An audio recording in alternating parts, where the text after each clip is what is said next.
Je ne connais aucun prophète dans la Bible. Dites-moi dans les commentaires si vous en connaissez un, laissez-moi le nom et donnez-moi aussi les références bibliques.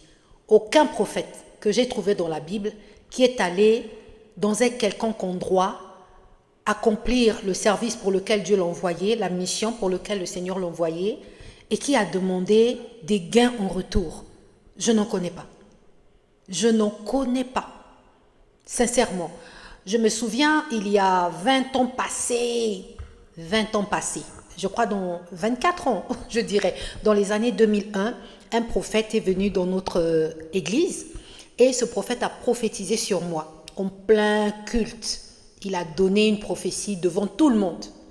Devant tout le monde. Et à la fin du culte, je le vois qui se rapproche de moi et qui me dit, ma sœur, donne-moi l'offrande du prophète. Ce prophète avait prophétisé sur des choses futures, des choses qui devaient arriver sur moi. Et moi, je le regarde, parce que moi, je lis la Bible. Je ne suis pas une chrétienne mouton. Je lui dis, pour quelle raison? Il dit, non, l'offrande du prophète. J'ai dit, l'offrande du prophète, c'est quoi? C'est écrit où? Et qu'est-ce qu'il faut faire? C'est quoi exactement? Et d'ailleurs, si je dois remercier, ça sera après l'accomplissement. Quelque chose que je n'ai même pas encore vu s'accomplir, parce qu'il me donnait une bénédiction que tout le monde aimerait avoir. Et c'était sur le mariage en fait. Bon, moi je suis là célibataire, je ne me suis même pas encore mariée. Tu viens me dire de te donner une offrande et je ne sais même pas pour quelle raison. Je n'ai encore rien. Et puis un autre va me dire, donc lui, quand je le lui ai dit, il s'est excusé, hein, franchement. En tout cas, que Dieu le bénisse. Il était assez humble, il m'a dit, ah ok, d'accord, quand ça va s'accomplir. Eh, mon frère, tu commences à demander. Ça, c'est pas quémander, c'est quoi même? Laisse que Dieu emmène la personne à te bénir. Et d'ailleurs, bénir, c'est pas forcément que je vienne te donner des présents, parce que s'il fallait que Jésus prenne des présents, mon Dieu, mais Jésus allait construire des temples. Ou les apôtres. Parce qu'ils ont fait des choses que jusqu'à aujourd'hui, je ne vois aucun homme faire cela. Moi, en tout cas, montrez-moi un homme aujourd'hui là qui fait ce que Paul a fait, Pierre a fait. L'ombre de Pierre a guéri les malades. Dieu a utilisé ces hommes avec puissance. Tu n'as pas aidé. Aujourd'hui même, on va dans les croisades. C'est pas que je minimise le travail des autres. Ou je veux... Non, non, pas du tout. Loin de moi cette pensée. Parce que moi, quand il y a des croisades, vraiment, même quand j'entends, je prie. Mais les miracles, l'impact, c'est pas le même que ce que nous lisons dans la Bible. Vous serez au moins d'accord avec moi. Mais ces apôtres n'avaient demandé rien. On n'a pas vu les apôtres aller demander l'argent. En tout cas, laissez-moi, s'il vous plaît, le nom de ce prophète ou de cet évangéliste ou je ne sais pas qui.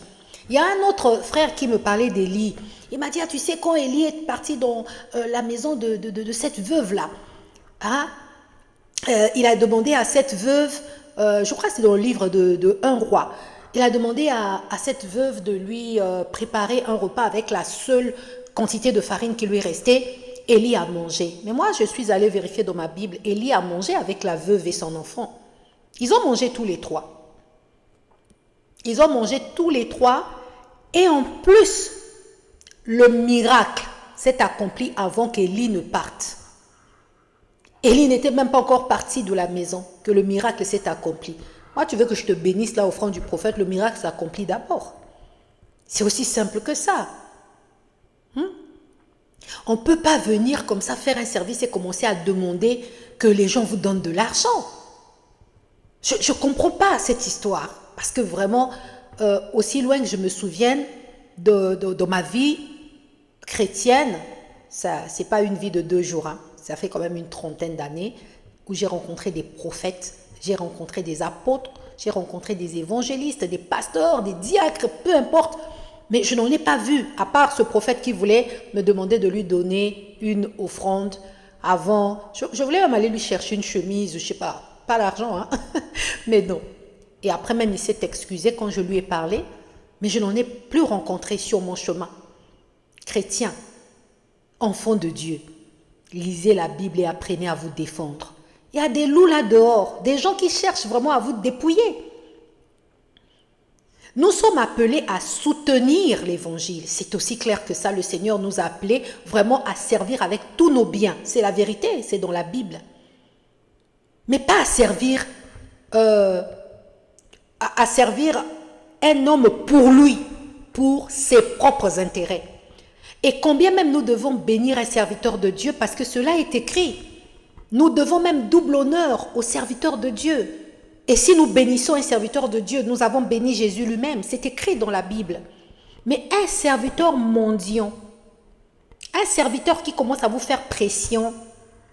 Je ne parle pas des serviteurs qui demandent selon les besoins de l'Église. C'est tout à fait normal. Parce qu'il y a des chrétiens là aussi très pingres. Quand on dit donner parce qu'il y a tel appareil qui ne fonctionne pas, il faut payer peut-être ceci, il faut payer cela. Ça, c'est le travail de tout le monde. Je suis d'accord avec ça parce que nous sommes une communauté. Quand on parle de communauté, ça veut dire que tout le monde doit mettre la main dans la pâte.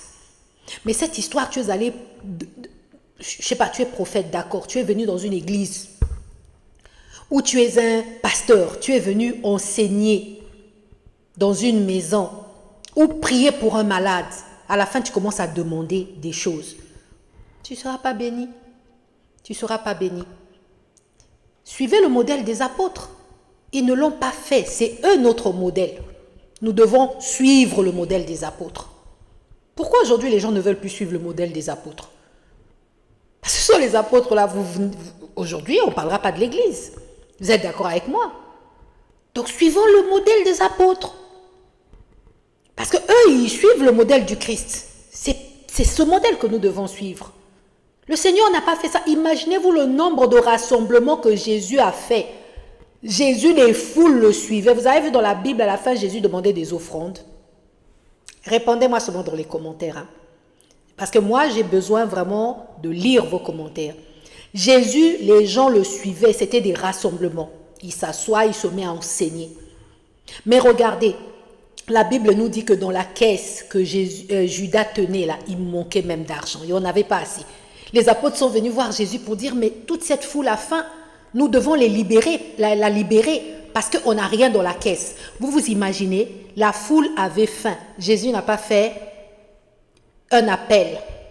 Jésus n'a pas dit, oh, tout le monde, apportez l'argent, apportez. Non. Non, non, non, non, non, non, non. Pourtant, ce n'est pas mauvais hein, s'il l'avait fait. Ça allait être pour le bien de la foule, parce qu'il fallait nourrir la foule. Donc, suivons les pas du Seigneur. Si tu es serviteur et que tu tombes sur cette vidéo, tu peux me laisser un message. Pourquoi? L'église, c'est normal. Le pasteur a droit à son salaire. Les serviteurs qui sont dans l'église, ça aussi c'est écrit dans la Bible. Nous lisons la même Bible.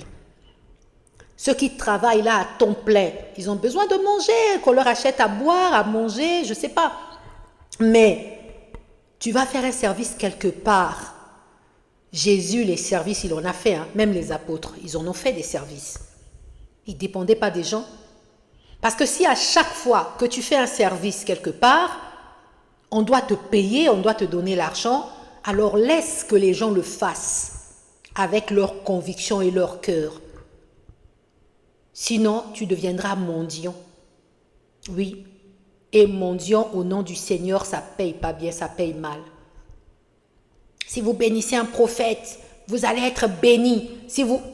Moi, je n'ai pas vu ça. Dans ma Bible, là, je n'ai pas vu ce genre de choses où si tu bénis un prophète, oui, par conviction, par rapport à tes propres convictions, parce que tu veux obéir à la parole de Dieu, tout comme tu béniras un évangéliste, tout comme tu béniras un diacre, ça dit tout serviteur de Dieu, si tu bénis, c'est Jésus que tu bénis.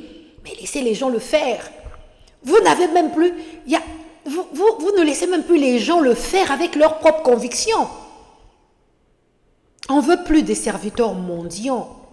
On veut des serviteurs qui dépendent de Dieu, qui marchent par la foi, qui sont pris en charge par le Seigneur.